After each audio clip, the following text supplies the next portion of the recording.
Anyone else creeped out by Vegeta's smile? Anyway, Jabman025 here. Today we're looking at my Resin Gundam girl. It's part of my build-off with the Vegeta 8259, so let's see what I got. Now we start by looking at the kit just as I got it. For the most part, the parts were pretty good. Had a little sanding to do, but nothing real bad. I did have a warped V-fin, so I had to fix that. The hair was a little rough, but I was able to sand that out. The shield was a bit of a mess. There's a hole there in the side. One corner is warped pretty badly. And the whole thing is a little uneven, but I was able to fix most of those problems.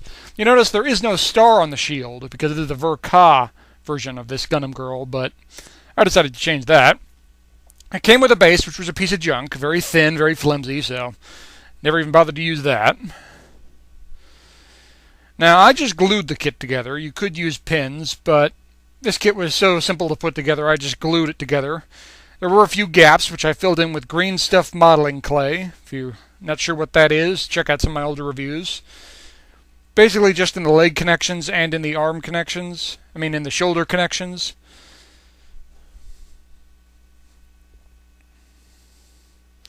The head connects into the hair. I decided to leave that separate and paint them separately just because I was going to do a few different things with them. But they connect just fine, no issues there. I primed the kit in gray. If I had it to do over again, I would have primed it in a lighter gray than that. Used Tamiya white, and I had to use multiple coats just because I had to cover it up. But regardless of what primer you use, you have to use multiple coats of white to get it clean. I hand painted this whole thing, so it's not going to be as smooth as Vegeta's, but I still think it looks good. I used some painter's tape to cover up certain areas. You see like the V-fin down there and the little sections for the waist armor. Painted that yellow. Used just plain Tamiya yellow for that. And that came out pretty good. Up next is the blue and the red. The red was a little challenging because I didn't want to overdo it, but I wanted it to make it look smooth. It turned out all right. A little thick in areas, a little thin in others, but I think it turned out pretty good. And for the skin, like I said, I've never done a human-style figure. So for the skin, I looked at this figure, a Haruhi Suzumiya figure that I have. If you don't know who she is, where have you been? And I looked at the skin tones and the different shadings. I used her eyes as a model, so what I did was hand-painted the skin on and tried to match that Haruhi figure as close as I could in terms of the highlights. I also asked some friends who had done figures or human figures before and got their input. The paints I used for the skin were Citadel, also known as Game Workshop. I used Elf Flesh and Dwarf Flesh. The Dwarf Flesh was the highlights. And that turned out real well. No one's skin is all one tone, so kind of mixing those two together made it look real nice. The head I did some interesting things with. Decided to make a blonde-haired, blue-eyed Gundam girl. The original color for the hair was purple, but I wasn't doing that. For the blue, I made a custom blue, mixed some white and some blue for the eyes, fleshy pink for the mouth, which I made custom, and a custom yellow for the blonde hair. Mixed some Tamiya yellow with some Tamiya brown and a little bit of white to lighten it up. Because, face it, when you think of blonde hair, you're not really thinking yellow, you're thinking of a brownish yellow. So that turned out real good. I'm happy with the way the hair came out. I went back in, did some detailing work on the body, adding some gray, adding a little bit of shading. Now, as I was building this kit, even before I put the head on, this thing is falling over all the time, so I know I need a custom base. Cut some wood out, sanded it, drilled a hole in it, got a aluminum rod here, drilled a hole for it, as so. Cut it short and glued it in there so it stays in place. Added a top coat to keep it clean after that. Then drilled a small hole into the bottom of the foot and set it on there. Now with this big old base, this sucker is never falling over. So that solves that problem, and I think it looks good otherwise. Adding the head on top. You see, they've also done some highlighting on the legs and some panel lining with some sky gray. The head turned out real good. Had to do more detailing work. Like I said, the V-fin needed some fixing, but it turned out pretty good. But a lot of detailing work on this kit, and I think it turned out pretty good. Had to do some fixes after this. The way I set the eyes so it would be looking down the barrel of the gun, so Gundam Girl is smiling at you while she shoots you, which turned out pretty good. I kind of like the way that ended up looking. And after I let it dry a little, I realized some of the panel lines I did were a little too thick. So I went back in with some white and cleaned that up. A little waist and a little bit on the shoulders was just a little too heavy. So a lot of nitpicking, a lot of detail work on this kit.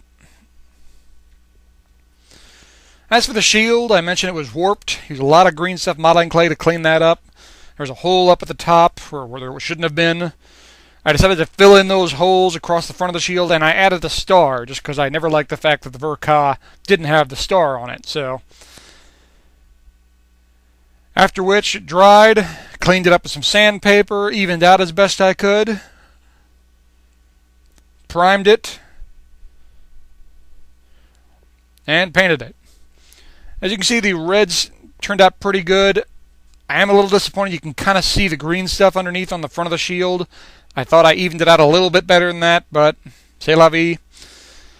The other thing you can notice is very, very, very glossy. Very shiny shield. Too shiny for my tastes. And even the Gundam Girl itself in certain places just a little too glossy and a little too heavy on the gloss. So to fix that I used a matte finish. This is why you never throw away your unused decals. Use a bunch of them on this kit. From the Crystal RX-78-2 and the Crossbone Verka. When I made the X2 I had a complete sheet of decals I didn't use, so I hung onto those and used them for this kit. Also made some custom decals as Gundam Girl RX-78-2. Not a lot, but a little customization. And here you see the final product. After the matte top coat to kill the gloss and the decals, the Gundam Girl across the shield. No longer as shiny as it used to be. And some decals on the shoulders, legs. Didn't do too many decals, but just a few to make it look nice. Again, the hair isn't as glossy as it was before, so it looks a little bit more like natural hair. As natural as you can get on a Gundam Girl anyway. But overall, I think this turned out pretty good. I'm pretty happy with it. For my first attempt at a human figure, sort of, I think it turned out pretty good. Little size comparison. I believe this figure is 1/8 scale next to a Master Grade version 2.0. It's a little taller with the hair. And next to the Haruhi figure I used for the skin comparison, Haruhi's got a little bit of height on her, but not by much. Final thoughts on this kit. I think it turned out pretty good. This is a good kit for people just starting with resin, or a good kit just for people who are starting with human-style figures, especially if you're coming from Gundam like I am. This was a nice stopgap. I think I'm going to try more human figures in the future, just to mix things up a little. But I enjoyed this kit. It was a fun kit, fun build, and I'm pretty happy with the way things turned out. I put my own little spin on it, and I'm happy with it. Well, thanks for watching. Let me know what you guys think. You guys know I love reading those comments. Stay tuned for more. My next project will be a Master Grade, and it'll be kind of interesting. I'll just say that. A special thanks to Vegeta for challenging me to this build-off. It was a lot of fun. Some friendly competition. We poke fun at each other, but it's all good. I had a lot of fun doing this, so thank you, Vegeta, and I will see you guys next time. Oh, and one more thing. The original plan for this build-up was both Vegeta and I would do some sort of a gag at the end of this review. I believe I was going to sing the Gundam Seed Destiny theme song while he dressed up as Lacus and danced to it. Now, as you try and burn that mental image out of your skull, I want you to think about what's happening in Japan. As I'm sure you're all aware by now, they have suffered a major catastrophe in terms of a massive earthquake followed up by a massive tsunami. There are a lot of Gunpla builders in Japan. And there's one thing I've learned since I've started doing these YouTube reviews. We're all friends here. We all share a common interest. Well, our friends over there have a lot of people who have died, have a lot of people who are hurt, and have a whole lot of people who are homeless. They need our help.